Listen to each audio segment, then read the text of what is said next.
In our previous modules, we understood how to enhance the effectiveness of virtual meetings and emails. In this module, we will learn how to choose the right mode of communication. With all the options we have for communicating today, choosing the right method is more important than ever. It's easy to become overly reliant on one form of communication, but as Marshall McLuhan wrote, the medium is the message.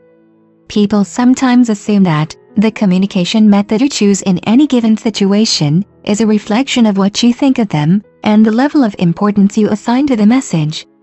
Hence, it is important to switch the communication mode based on the situations. So, let's understand various modes of communication in detail.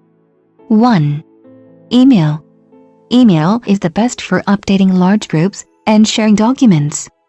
If you have a lot of information to be shared, consider putting it in writing, especially if it is something that people will need to refer it again in the future. It helps to communicating with all stakeholders simultaneously, regardless of their time zones and locations. When not to use it. When you need a timely response from the recipient. When you need to discuss sensitive topics like performance review. 2. Chats. Chats are best for unstructured or casual back-and-forth conversations. Though most of the responses are given instantaneously, the opponent gets some time to think and respond. Chatting can be used when we are busy, but still when we need answer, or when nothing is complex. This can be a best mode for informal communication. When not to use it. When discussing sensitive information. When brainstorming that call for extensive collaboration between participants. 3. Face-to-face meetings. Face-to-face conversation is the ultimate form of communication. It works best when you have multiple team members together in the same location. When you have a clear goal in mind that can be achieved in less than an hour by meeting face-to-face with other decision makers. When you're discussing a sensitive business matter. When not to use it. When some critical decision makers are not able to physically attend. In this case, we should consider a hybrid method, that is in-person meeting for those who are in same location, combined with video conference for remote location stakeholders.